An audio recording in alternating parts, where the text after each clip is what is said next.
Bonjour. Au printemps dernier, lorsque j'ai voulu commencer à planter sur mon balcon, je me suis pas mal baladée sur internet et je suis tombée sur ces tours à pommes de terre qui offrent soi-disant des rendements fabuleux.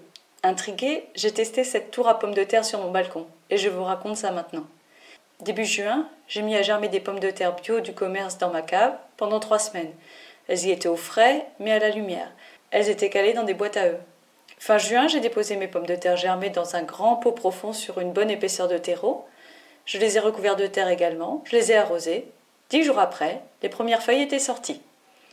7 jours plus tard, j'ai recouvert les premières feuilles de terreau. C'est ce qu'on appelle le butage. Seules les feuilles les plus hautes étaient encore à la lumière. 2 semaines plus tard, j'ai renouvelé l'opération de butage. Ensuite, je n'ai plus rien fait à part arroser régulièrement. Et puis aujourd'hui, près de 3 mois après avoir planté les pommes de terre, nous avons vidé notre tour à pommes de terre. Voici le résultat tant attendu. Eh bien, on est loin des promesses d'Internet, même très loin. Nous avons récupéré précisément 174 grammes de jolies pommes de terre. Comme c'est notre première expérience de culture de pommes de terre, nous sommes quand même très contents et nous sommes régalés ce midi.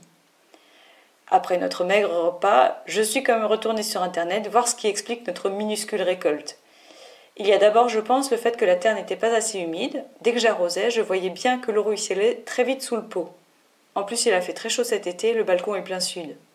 Il y a aussi le système même de la tour de pommes de terre. D'après ce que j'ai vu et lu, je vous mets les références sous la vidéo, la culture de pommes de terre en tour épuise tout simplement la plante. Alors pour l'année prochaine, j'essaierai de mettre des réserves d'eau dans le pot, avec des coquilles de noix ou des coquilles Saint-Jacques.